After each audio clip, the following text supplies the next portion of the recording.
Monsieur le Président, depuis votre élection d'hier, beaucoup de Vernoniais, enfin un certain nombre de Vernoniais se posent la question à savoir est-ce qu'ils vont vous perdre ou pas.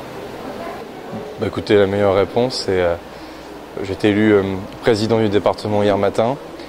Dès hier soir à 18h30, j'étais à Giverny pour le vernissage de la très belle exposition sur Degas qui rayonne sur l'ensemble de notre territoire. À 20h45, j'étais à l'école du Parc pour une grande réunion publique avec tous les habitants du quartier sur les projets d'urbanisme, sur la maison de Bizy, sur le plan local d'urbanisme. Ce matin, j'étais à Rouen à 8h30 pour rencontrer Guillaume Pépi, le président de la SNCF, avec Vers mon train de vie. Ce midi, j'avais mon déjeuner traditionnel avec mes collaborateurs à la mairie pour savoir un petit peu comment on allait organiser la semaine prochaine. Cet après-midi, j'avais mon comité de pilotage sur les subventions aux associations qu'on fait passer au prochain conseil municipal.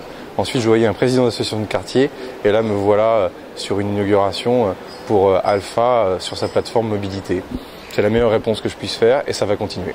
Oui, mais là, vous êtes toujours maire, on peut dire, qu'un jour prochain, vous ne le serez plus. C'est ça, c'est la petite critique, en tout cas, l'impatience des gens qui se posent la question. Et ils ont raison de se poser la question.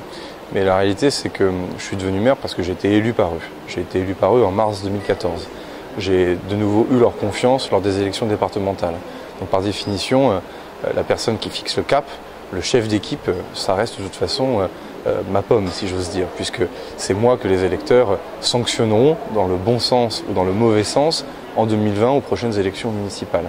Deux, moi je le dis, je fais un choix de vie locale. Je m'en vais pas très loin, je vais à Évreux 2 à 3 jours par semaine.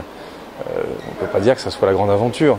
Je vais à Évreux 2 à 3 jours par semaine pour porter des grands projets départementaux qui peuvent impacter Vernon.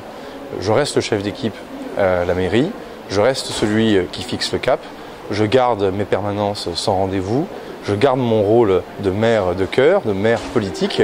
On réorganisera l'équipe municipale dans les semaines qui viennent, mais c'est la parole que je donne aux Vernonais. Je fais un vrai choix local en m'engageant, en continuant de m'engager pour les habitants. Les inquiétudes, elles sont normales, elles sont légitimes. En même temps, tout le monde sait très bien que je suis quelqu'un qui a un tempérament qui bouge, avec un franc-parler. J'aime faire bouger les choses. Hier, j'avais ma première réunion avec la trentaine de directeurs au conseil départemental. Eh bien, je veux vous dire, quand vous avez toute cette ressource, tous ces cadres, vous vous dites qu'enfin, avec un vrai projet politique, avec beaucoup d'énergie, vous pouvez enfin faire changer les choses. Oui, mais un jour prochain, un de vos collègues va vous remplacer officiellement. Juridiquement, au siège du maire, on ne peut pas cumuler 2 exécutifs municipaux. Donc, comme l'équipe municipale regorge de talents, nous en discuterons prochainement avec l'ensemble de l'équipe municipale, effectivement, il faudra voter pour un nouveau maire qui, lui, devra s'assurer justement que l'ensemble de mes directions politiques sur la gestion de la ville soient appliquées à la lettre, puisque c'est la parole que je donne aux Vernonais, et cette personne aura toute ma confiance.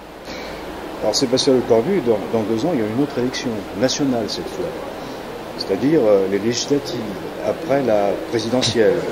Il y a une circonscription qui pourra se libérer. À ce moment-là, Franck Gilard compte ne pas y retourner. Et on a souvent parlé de vous pour le remplacer. C'est surtout mes opposants d'ailleurs qui ont souvent dit ça. Certains ont fait campagne pendant toutes les municipales en disant, vous savez, au fond, le local, il s'en moque. Le local, il s'en sert comme un tremplin, puisqu'après, il ira à Paris faire de la politique nationale, puisqu'il se voit toutes sortes de choses. Et ben, je crois avoir fait mentir justement mes opposants. Oui, je bouge, j'aime bouger. Oui, j'ai de l'ambition, mais je l'ai jamais caché. Et je pense que personne ne l'a découvert ces dernières semaines. Et j'ai donc fait un vrai choix de trajectoire locale et de vie locale. Je vais pas à Paris, je vais à Évreux. Dommage pour eux, ils vont pas se débarrasser de moi aussi facilement. Merci.